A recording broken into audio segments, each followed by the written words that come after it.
Sperm DFI ಅಂತ ಹೇಳ್ತೀವಿ. So DNA fragmentation ಅಂದರೆ ಸ್ಪರ್ಮ್ದು DNA ಬ್ರೇಕ್ ಆಗೋಕ್ಕೆ ಶುರುವಾಗುತ್ತೆ. ಯಾವುದೋ ಒಂದು ಇಂಪಾರ್ಟೆಂಟ್ ಟೆಸ್ಟ್ ಬೇಕಾಗಿರುತ್ತೆ ಅದನ್ನೇ ಮಾಡಿಸಿರೋದಿಲ್ಲ.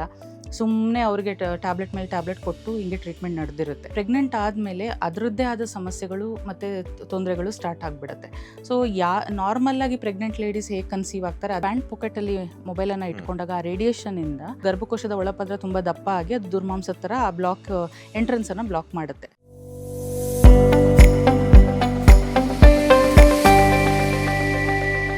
ಮ್ಯಾಮ್, ಈಗ ಒಂದು ಮಾತು ಹೇಳಿದ್ರೆ, ನಾವು ಲೈಫ್ನ ಲೀಡ್ ಮಾಡ್ತಿರುವಂಥದ್ದು ಹೆವಿ ಆದಂತಹ ಸ್ಟ್ರೆಸ್ಸಿಂದ ಅಂತ ಹೇಳ್ಬಿಟ್ಟು, ಆ ಸ್ಟ್ರೆಸ್ಸಿಂದ ನಾವು ಏನೂ ಕೂಡ ಕೆಲಸಗಳನ್ನ ಕಂಪ್ಲೀಟಾಗಿ ಮಾಡೋಕ್ಕಾಗ್ತಿಲ್ಲ.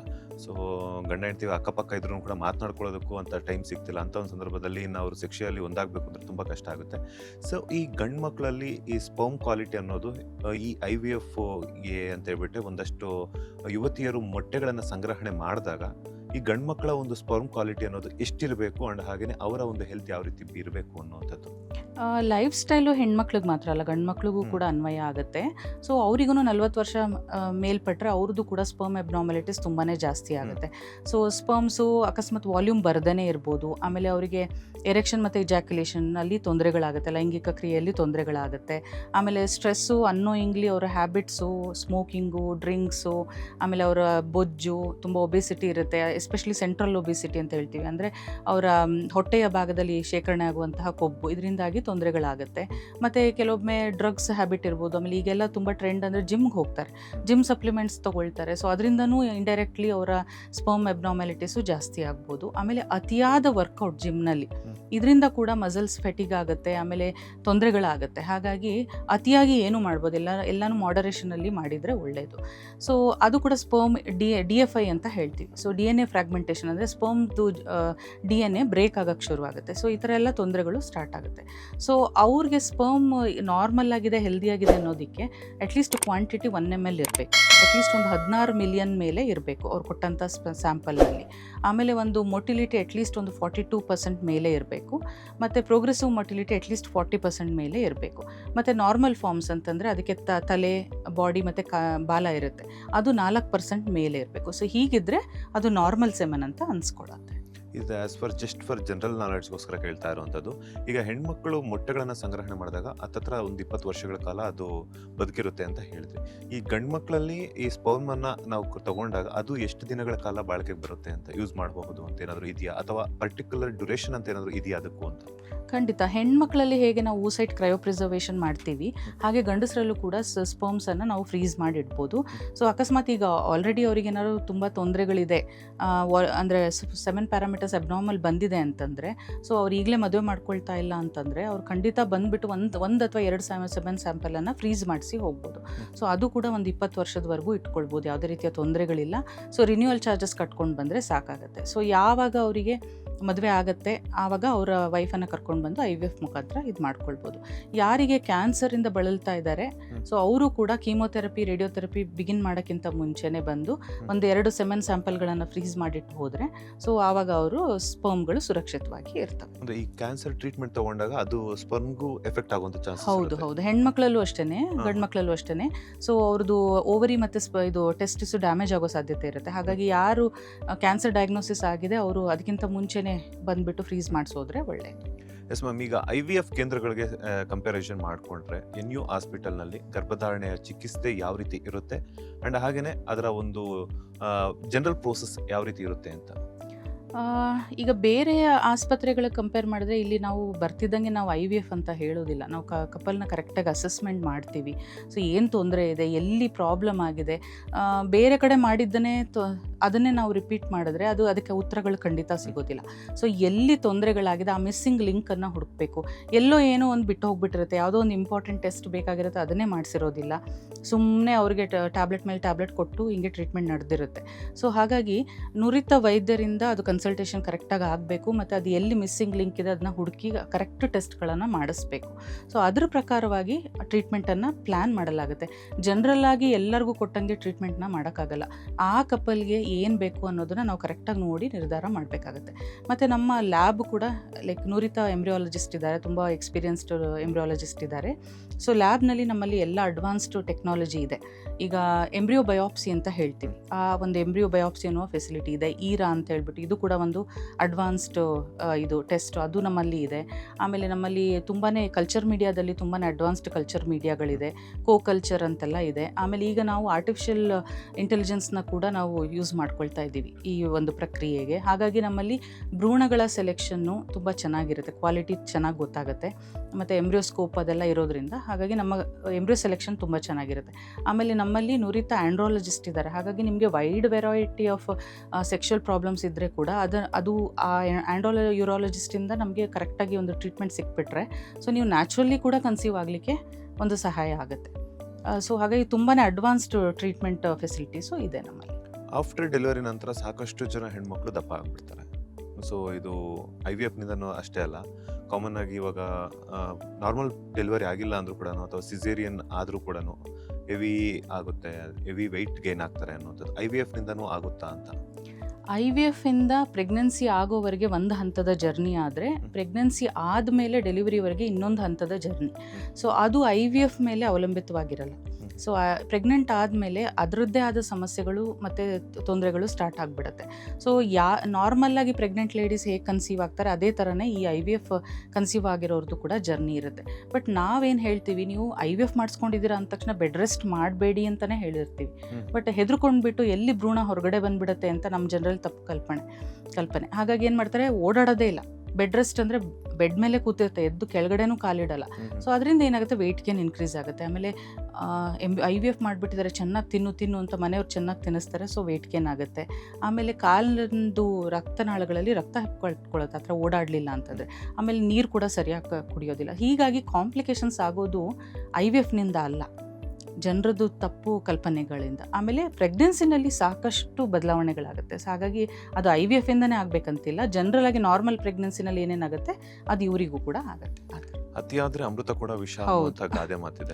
ಸೊ ನೀವೇ ಹೇಳ್ತಾ ಇದ್ರಿ, ಈಗ ಅತಿಯಾದಂತಹ ಊಟ ತಿನ್ನಿಸುವಂಥದ್ದಾಗಿರ್ಬೋದು ಅಥವಾ ಬೆಡ್ ರೆಸ್ಟ್ ಹೇಳಿದ್ದಾರೆ ಅಂತ ಹೇಳ್ಬಿಟ್ಟು, ಈಗ ನಮ್ಮಲ್ಲಿ ವಿಟಮಿನ್ಸ್ ಆಗಿರ್ಬೋದು ಅಥವಾ ಕ್ಯಾಲ್ಸಿಯಮ್ಸ್ ಆಗಿರ್ಬೋದು ಸಾಕಷ್ಟು ಕೊರತೆ ಇರುತ್ತೆ. ಅಂತ ಒಂದು ಸಂದರ್ಭದಲ್ಲಿ ಡಾಕ್ಟರ್ಸು 1-2 ದಿನಗಳ ಕಾಲ ಒಂದಷ್ಟು ಟ್ಯಾಬ್ಲೆಟ್ಸನ್ನು ಕೊಡ್ತಾರೆ. ಇವರು ಊಟನೇ ತಿನ್ನೋದಿಲ್ಲ, ಆ ಟ್ಯಾಬ್ಲೆಟ್ಸ್ ತಗೊಂಡ್ರೆ ಸರಿ ಹೋಗುತ್ತೆ ಅಂತ ಹೇಳ್ಬಿಟ್ಟು ಟ್ಯಾಬ್ಲೆಟ್ಸ್ನ ಮೊರೆ ಹೋಗ್ತಾರೆ. ಆ ಟ್ಯಾಬ್ಲೆಟ್ ತಗೊಳ್ಳೋದ್ರಿಂದ ಗರ್ಭಧಾರಣೆ ಆಗುವಂಥದ್ದು ಏನಿರುತ್ತಲ್ಲ ಅದಕ್ಕೇನಾದ್ರು ಎಫೆಕ್ಟ್ ಆಗುತ್ತಾ ಅಂತ? ಟ್ಯಾಬ್ಲೆಟ್ಸ್ಗಳು ನಾವು ಲೈಫ್ ಲಾಂಗ್ ಕೊಡೋದಿಲ್ಲ, ಅಥವಾ ಡೆಲಿವರಿ ಆಗೋವರೆಗೂ ಕೆಲವು ಕೊಡೋದು. ನೀವು 1-2 ದಿನಗಳ ಕಾಲ ಏನಾದ್ರು ಕ್ಯಾಲ್ಸಿಯಂ ಕಡಿಮೆ ಇರುತ್ತೆ, 1-2 ದಿನ ಯೂಸ್ ಮಾಡಿದ್ರೆ ಸರಿ ಹೋಗುತ್ತೆ. ಬಟ್ ಅವ್ರು ಅದಕ್ಕೆ ಅಡಿಕ್ಟ್ ಆಗ್ಬಿಡ್ತಿರ್ತಾರೆ. ಅಡಿಕ್ಟ್ ನಮಗೆ ಗೊತ್ತಾಗದೆ ಅವ್ರು ಅಡಿಕ್ಟ್ ಆಗಿಬಿಟ್ರೆ ಅದು ಖಂಡಿತ ತಪ್ಪು.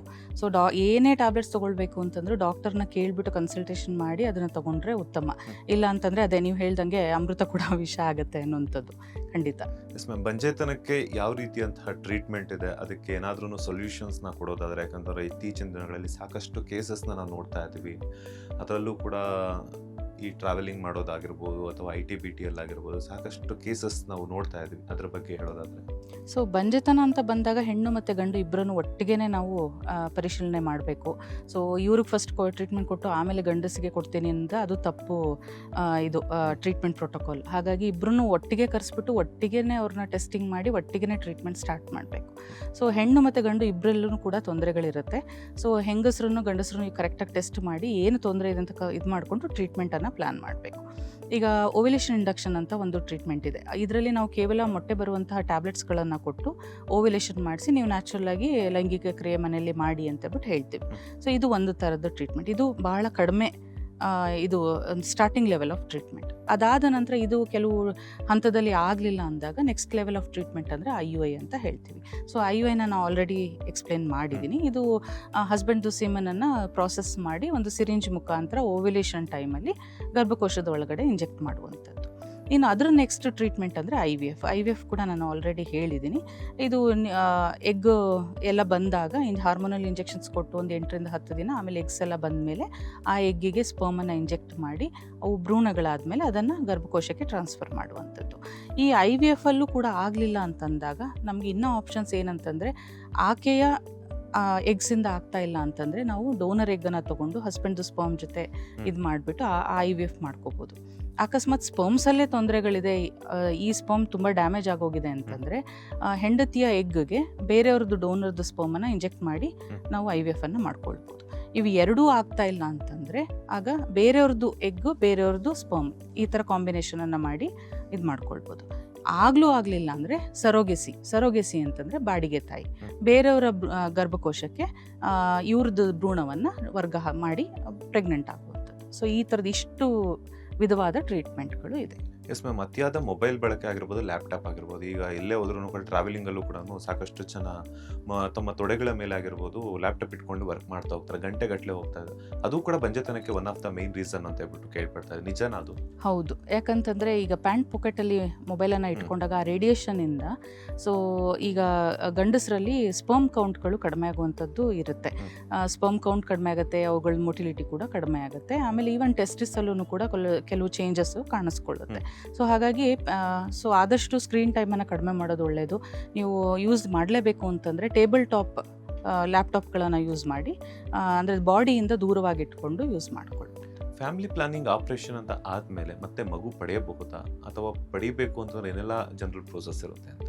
ಖಂಡಿತ, ಇದು ಟ್ಯುಬೆಕ್ಟಮಿ ಮಾಡಿಸ್ಕೊಂಡು ಬಿಟ್ಟಿರ್ತಾರೆ 1 ಅಥವಾ 2 ಮಗು ಆದಮೇಲೆ. ಆಮೇಲೆ ಏನೋ ಒಂದು ಅಚಾತುರ್ಯ ನಡೆದು ಈಗ ಇನ್ನೊಂದು ಮಗು ಬೇಕು ಅಂತ ಅವ್ರಿಗೆ ಎಷ್ಟೊಂದು ಜನಕ್ಕೆ ಅನಿಸುತ್ತೆ.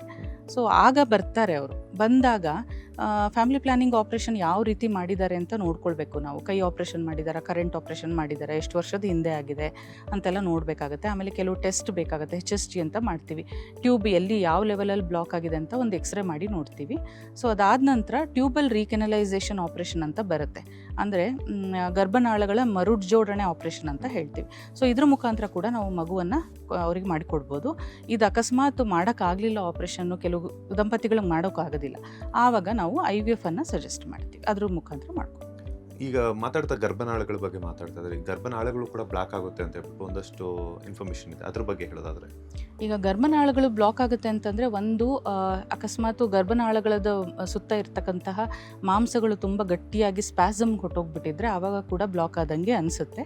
ಬಟ್ ಅದು ಮತ್ತೆ HSG ರಿಪೀಟ್ ಮಾಡಿ ನೋಡಿದಾಗ ಅದು ಓಪನ್ ಆಗಿ ಕಾಣಿಸ್ಕೊಳ್ಳುತ್ತೆ. ಸೊ ಇನ್ನೊಂದು ರೀಸನ್ ಏನಂತಂದರೆ ಗರ್ಭಕೋಶದ ಒಳಗಡೆ ಗರ್ಭನಾಳಗಳ ಓಪನಿಂಗ್ ಹತ್ರ ಒಂದು ಪೊರೆ ಥರ ಬೆಳ್ಕೊಂಡ್ಬಿಟ್ಟಿರುತ್ತೆ. ಸೊ ಆವಾಗಲೂ ಕೂಡ ಬ್ಲಾಕ್ ಆಗೋ ಚಾನ್ಸಸ್ ಇರುತ್ತೆ. ಇನ್ನೊಂದು ಪಾಲಿಪ್ ಅಂತ ಹೇಳ್ತೀವಿ. ಆ ಪಾಲಿಪು ಈಗ ಗರ್ಭಕೋಶದ ಒಳಪದ್ರ ತುಂಬ ದಪ್ಪ ಆಗಿ ಅದು ದುರ್ಮಾಂಸದ ಥರ ಆ ಬ್ಲಾಕ್ ಎಂಟ್ರೆನ್ಸನ್ನು ಬ್ಲಾಕ್ ಮಾಡುತ್ತೆ. ಸೊ ಆವಾಗ ಕೂಡ ನಮಗೆ ಟ್ಯೂಬಲ್ ಬ್ಲಾಕು ಕಾಣಿಸ್ಕೊಳ್ಳುತ್ತೆ. ಇನ್ನೊಂದು ಏನಂತಂದರೆ ಇನ್ಫೆಕ್ಷನ್ನಿಂದ ಟ್ಯೂಬಕ್ಲೋಸಿಸ್ ಇರ್ಬೋದು, ಅಥವಾ ಸೆಕ್ಷುಲಿ ಟ್ರಾನ್ಸ್ಮಿಟೆಡ್ ಇರ್ಬೋದು, ಅಥವಾ ಬೇರೆ ಯಾವ್ದಾದ್ರು ಬ್ಯಾಕ್ಟೀರಿಯಲ್ ಇನ್ಫೆಕ್ಷನಿಂದ ಕೂಡ ಕೆಟ್ಟ ನೀರು ಫೆಲೋಪಿಯನ್ ಟ್ಯೂಬ್ ಒಳಗಡೆ ತುಂಬ್ಕೊಂಡ್ಬಿಟ್ಟು ಬ್ಲಾಕೇಜ್ ಆಗುವ ಚಾನ್ಸಸ್ ಇರುತ್ತೆ. ಇನ್ನೊಂದು ಕಾಮನ್ ರೀಸನ್ ಅಂದರೆ ಎಂಡೋಮೆಟ್ರಿಯೋಸಿಸಲ್ಲಿ ನಾಳಗಳ ಸುತ್ತಮುತ್ತ ಪೊರೆ ಥರ ಬೆಳ್ಕೊಂಡು ಅದು ಬೇರೆ ಆರ್ಗನ್ಸ್ಗೆ ಅಟ್ಯಾಚ್ ಆಗಿಬಿಟ್ಟು ಬ್ಲಾಕೇಜ್ ಆಗುತ್ತೆ. ಹಾಗೆ ಎಸ್ ಮ್ಯಾಮ್, ಈಗ ರಾಜಾಜಿನಗರದಲ್ಲಿರುವಂಥ NU ಹಾಸ್ಪಿಟಲ್ಲು, ಯಾಕಂದರೆ ಸುಮಾರು ದೂರದಿಂದ ಬರ್ತಾರೆ, ಎಲೆಕ್ಟ್ರಾನಿಕ್ ಸಿಟಿ ಆಗಿರ್ಬೋದು ಅಥವಾ ಬೇರೆ ಬೇರೆ ಕಡೆ ಇರ್ತಾರೆ. ಸೊ ಬೇರೆ ಬೇರೆ ಬ್ರಾಂಚಸ್ ಏನಾದರೂ ಇದೆಯಾ? ಅದು ಬಿಟ್ಟು ಓವರ್ ಆಲ್ ಕರ್ನಾಟಕದಲ್ಲಿ ಬೇರೆ ಕಡೆ ಏನಾದರೂ ನಿಮ್ಮ ಬ್ರಾಂಚ್ ಇದೆಯಾ ಅಂತ? ರಾಜಾಜಿನಗರಲ್ಲಿ ನಮ್ಮದು ಫುಲ್ ಫ್ಲೆಜ್ಡ್ ಫರ್ಟಿಲಿಟಿ ಯೂನಿಟ್ ಇದೆ. ಸೊ ಅದು ಬಿಟ್ಟರೆ ನಮಗೆ ಪದ್ಮನಾಭನ್ ನಗರದಲ್ಲೂ ನಮ್ಮದು ಒಂದು ಶಾಖೆ ಇದೆ. ಆಮೇಲೆ ಶಿವಮೊಗ್ಗದಲ್ಲಿದೆ. ಆಮೇಲೆ ತಮಿಳ್ನಾಡಲ್ಲಿ ಅಂಬೂರ್ ಅಂತ ಅಲ್ಲಿ ಕೂಡ ಇದೆ. ಮತ್ತು ಮಾಲ್ಡೀವ್ಸ್ನಲ್ಲಿ ಒಂದಿದೆ. ಮತ್ತು ಈಗ ನಮಗೆ ಇನ್ನು 1 ತಿಂಗಳಲ್ಲಿ ನಾವು ಹೊಸ ಶಾಖೆಯನ್ನು ತೆರೀತಾ ಇದ್ದೀವಿ. ಅದು ನಮ್ಮ ಬೆಂಗಳೂರಿನಲ್ಲೇ ಮಿಷನ್ ರೋಡ್ನಲ್ಲಿ. ಅದು ಕೂಡ ಒಂದು ಸುಸಜ್ಜಿತವಾದ ಒಂದು ಆಸ್ಪತ್ರೆ. ಅದರಲ್ಲಿ ಕೂಡ ಎಲ್ಲ ಫೆಸಿಲಿಟಿ ಸಿಗುತ್ತೆ. ಸೊ ಅಲ್ಲಿ ಕೂಡ ಯಾರು ಸೆಂಟ್ರಲ್ ಬ್ಯಾಂಗ್ಳೂರಿನಲ್ಲಿ ಇರ್ತಕ್ಕಂಥವ್ರು ಅಲ್ಲಿ ಹೋಗಿ ಅಪ್ರೋಚ್ ಮಾಡಿ. ಟೈಮಿಂಗ್ಸ್ ಏನಿದೆ ಮೇಡಮ್? ಟೈಮಿಂಗ್ಸು ಈಗ ಫರ್ಟಿಲಿಟಿ ಅಂತ ಬರೋದಾದರೆ ಈಗ 9 ಗಂಟೆಯಿಂದ 6 ಗಂಟೆ ತನಕ ಇರುತ್ತೆ. ಸೊ ಅಕಸ್ಮಾತ್ ಎಮರ್ಜೆನ್ಸಿ ಬೇರೆ ಏನಾದರೂ ಬೇಕು ಅಂದರೆ ನಮ್ಮದು 24/7 ಹಾಸ್ಪಿಟಲ್ ಇದು. Yes ma'am, thank you so much. ಸಾಕಷ್ಟು ವಿಚಾರಗಳನ್ನು ತಿಳಿಸ್ಕೊಟ್ರಿ. ಹೆಣ್ಮಕ್ಳು ಮೆಚ್ಯೂರ್ಡ್ ಆದಾಗಿಂದನೂ ಹಿಡಿದ್ಬಿಟ್ಟು IVF ತನಕನೂ ಕೂಡ ಅದರೊಟ್ಟಿಗೆ ಬಂಜೆತನದ ಬಗ್ಗೆನೂ ಕೂಡ ಸಾಕಷ್ಟು ಸೊಲ್ಯೂಷನ್ಸನ್ನು ಕೊಟ್ರಿ. ಧನ್ಯವಾದಗಳು. NU ಹಾಸ್ಪಿಟಲ್ ಮತ್ತಷ್ಟು ಬ್ರಾಂಚಸ್ಸನ್ನು ಓಪನ್ ಆಗಲಿ, ನಿಮ್ಮ ಸೇವೆನೂ ಕೂಡ ಸಾಕಷ್ಟು ಜನರಿಗೆ ತಲುಪುವಂಥದ್ದಾಗಲಿ. ಧನ್ಯವಾದಗಳು. Thank you. ಎಸ್, ನೋಡಿದ್ರಲ್ಲ ವೀಕ್ಷಕರೇ, ಇದಾಗಿತ್ತು NU ಹಾಸ್ಪಿಟಲ್ನಲ್ಲಿ ಫರ್ಟಿಲಿಟಿ ಕನ್ಸಲ್ಟೆಂಟ್ ಆಗಿ ಕೆಲಸ ಮಾಡ್ತಾ ಸಾಕಷ್ಟು ಜನರಿಗೆ ತಮ್ಮ ಒಂದು ಸೇವೆಯನ್ನು ಸಲ್ಲಿಸ್ತಾ ಇರುವಂತಹ ಡಾಕ್ಟರ್ ಸ್ನೇಹ ಅವರ ಮಾತು ಇದಾಗಿತ್ತು.